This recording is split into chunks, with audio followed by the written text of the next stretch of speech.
Bonjour les amis et bienvenue. Bienvenue sur ma chaîne. Aujourd'hui nous allons parler du Mali, la situation géopolitique du Mali, en grand mot géopolitique. Que se passe-t-il au Mali?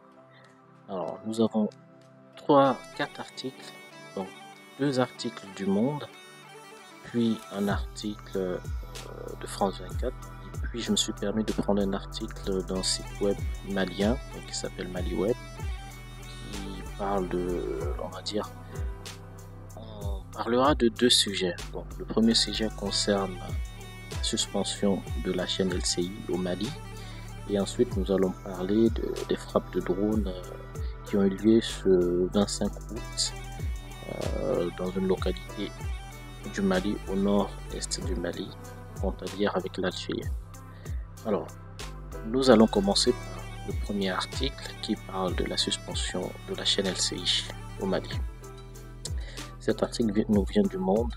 Donc, le Monde, c'est une chaîne française, et nous parle là de la situation concernant LCI au Mali. Le Mali suspend la diffusion de la chaîne française LCI pendant 2 mois. Voilà. Et puis nous avons un petit résumé que je vais vous lire très rapidement.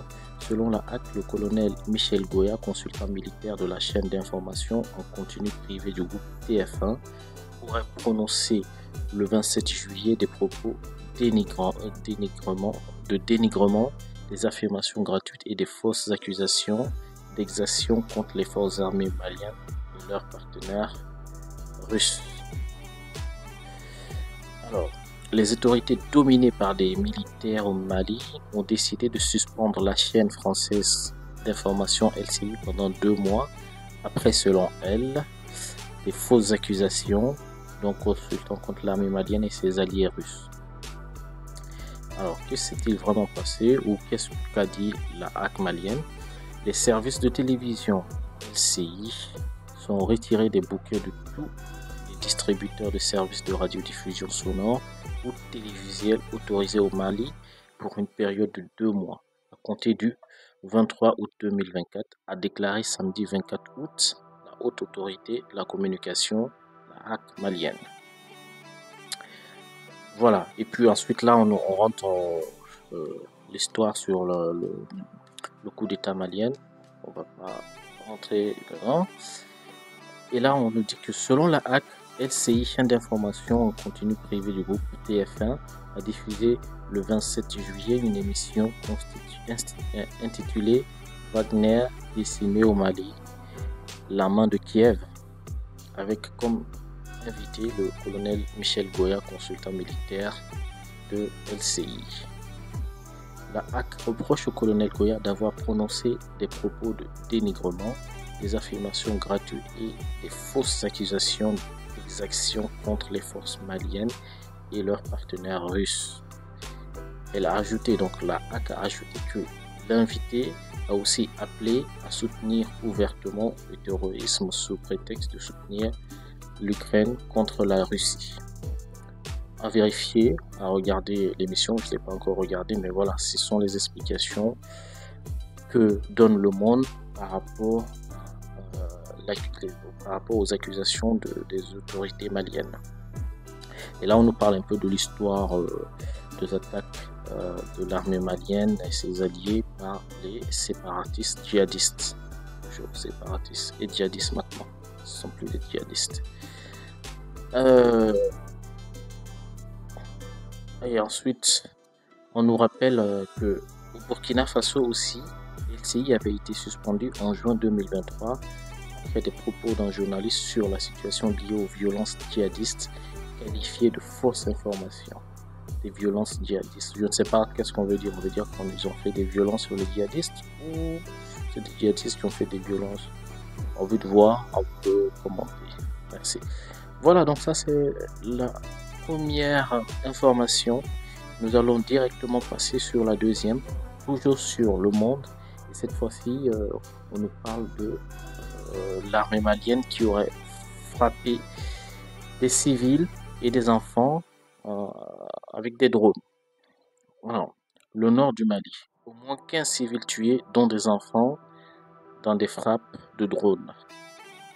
Alors, qu'est-ce qui s'est passé? Les frappes ont eu lieu à Tenzahouatine, tout près de la frontière avec l'Algérie, là où l'armée malienne et ses alliés russes, encore les Russes, avaient subi fin juillet, une lourde défaite face aux séparatistes et aux djihadistes. Maintenant, ce sont des séparatistes et des djihadistes. Donc, on peut les assimiler à des djihadistes ou à des séparatistes, comme vous le voulez. Voilà. Au moins 15 civils, dont de nombreux enfants, ont été tués dimanche 25 août par des frappes de drones dans le nord du Mali, selon des sources concordantes.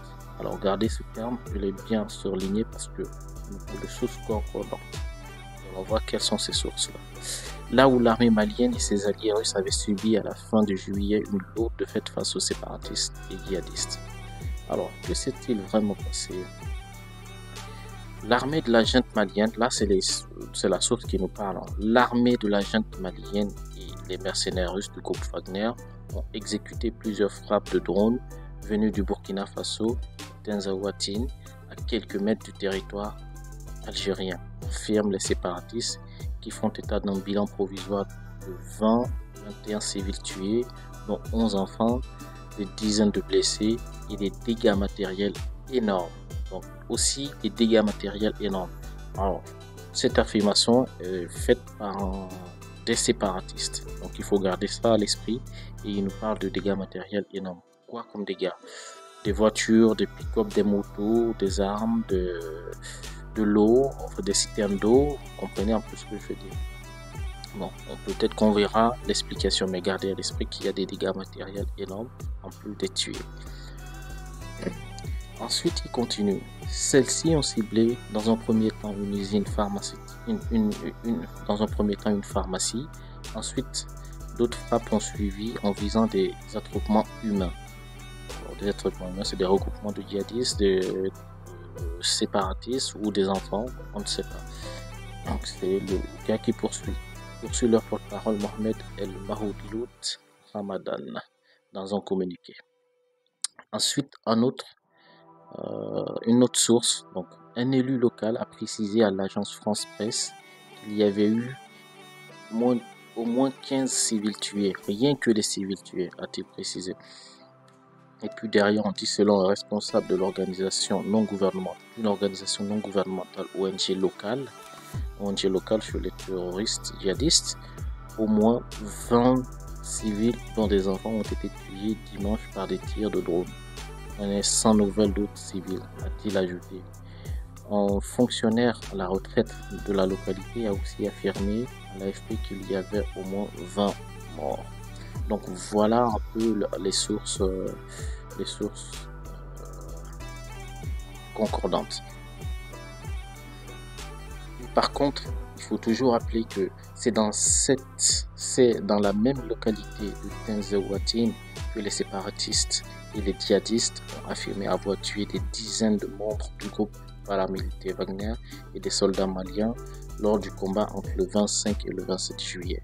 L'armée malienne et le groupe Wagner ont reconnu des pertes importantes sans donner un bilan précis. Voilà, les amis, sur le premier article concernant le lancement, concernant les drones, on va dire les frappes de drones maliennes du 25 août. Je vais partir directement, je vais avancer sur l'article 2 qui nous parle aussi du même sujet. Bon, du deuxième article qui nous parle du même sujet. Là, c'est France 24 qui nous dit qu'au Mali, alors peut-être que je vais vous montrer la carte ou la position si j'y arrive, bien sûr. Bon, je n'y arrive pas ici, je suis pas parvenu ailleurs. Voilà. Là, on nous montre en fait la zone de Tenzahouatine. Vous voyez, c'est vraiment au nord-est du Mali, près du Niger, en fait, et surtout près de l'Algérie. Alors, on nous dit qu'au Mali, donc au Mali même, l'incertitude demeure au lendemain de la mort d'au moins 20 personnes dans des frappes de drones à Tenzahouatine, près de la frontière algérienne. Ce lundi, l'armée malienne dit avoir visé des terroristes et non des civils, comme l'affirment les rebelles du cadre stratégique et permanent. Donc c'est les rebelles, ce n'est plus des djihadistes. Voilà. Bon, c'était un peu ce terme-là que je voulais vous montrer. Maintenant, nous allons attaquer l'article du Mali. Bon, article malien qui nous parle du même sujet et voir un peu leur point de vue. Ça, c'est un article de Mali Web. Alors, Mali Web nous dit Tenzaouaten, l'opération de délogement des terroristes en cours. Les forces armées maliennes infligent des frappes aériennes dans cette zone frontalière avec l'Algérie, considérée comme le dernier bastion des ennemis de la paix. Bon, vous voyez, ces djihadistes séparatistes sont considérés pour les Maliens, en l'occurrence ce journal, comme des ennemis de la paix. Et en fait, c'est un terme qui est beaucoup utilisé par les autorités maliennes. Alors, on dit les forces maliennes FAMA poursuivent avec efficacité leur mission de défense de l'intégrité territoriale du Mali et de lutte contre le terrorisme sous toutes ses formes. Dans cette dynamique, nos unités ont mis hors d'état de nuire une vingtaine de combattants terroristes suite à des frappes chirurgicales réalisées sur des cibles dans le secteur de Tenzaouaten ce dimanche 25 août. Bon, eux, ils considèrent que tous sont des terroristes. Donc, on va parler d'enfants. Et puis, rappelez-vous, au niveau de tous ces articles, ces deux articles dont j'ai parlé, du Monde et de France 24, ils n'ont pas réellement parlé, les séparatistes n'ont pas parlé d'enfants. Ils ont parlé de civils tués, mais pas d'enfants. Pourquoi le Monde a mis le titre en disant des enfants? Alors, je ne sais pas. Alors, je reviens très rapidement. Je ne sais pas si j'ai vu des enfants. Ah oui, pardon. Il l'a bien mentionné dans 11 enfants. Donc c'est le séparatiste qui a mentionné qu'il y a 11 enfants tués. Alors, ok. Alors, qu'est-ce que l'État? Je reviens sur l'article du Mali. Donc,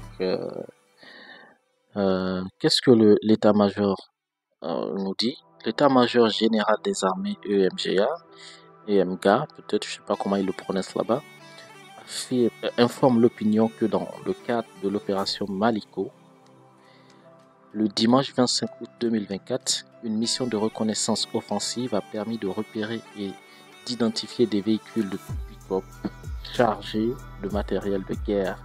Est-ce que ce sont ces matériels que le gars dénonce ici, des dégâts matériels énormes? Bon, peut-être, on ne sait pas. Chargés de matériel de guerre, soigneusement gardés dans une cour d'une concession dans la localité de Tenzaouaten, au nord-est de Kidal, indique la source sécuritaire. La DIRPA explique que c'est après une surveillance minutieuse qu'une série de frappes ont permis de détruire ces cibles terroristes et de neutraliser une vingtaine d'individus armés. Voilà. Et donc, FAMA réaffirme leur engagement total à protéger les personnes et leurs biens sur l'ensemble du territoire national, rappelle le haut commandement militaire.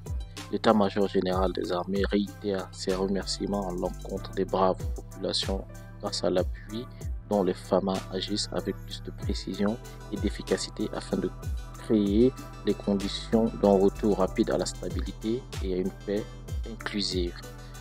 Voilà un peu ce qu'on a. Donc les gars, c'est à vous de voir, à vous de comprendre, à vous de choisir ou ne pas choisir en réalité. Donc essayez juste de comprendre et puis vous faites votre propre opinion. Alors, cela ne veut pas dire que si vous trouvez, vous voyez, la vérité, il faut toujours garder votre opinion. Quand il y a l'évidence, il y a la vérité, il faut l'accepter. Voilà. Rappelez-vous que la vérité se cache toujours dans les détails. Rien n'est blanc ni noir, tout se cache dans le détail. Souvent la vérité se trouve dans la zone grise. Merci d'avoir suivi cette vidéo et puis à la prochaine pour de nouvelles informations. Et je vous rappelle que nous allons parler dans une prochaine vidéo de la situation des inondations au Mali, mais surtout dans toute l'Afrique, quasiment dans toute l'Afrique de l'Ouest. Merci beaucoup et à très bientôt.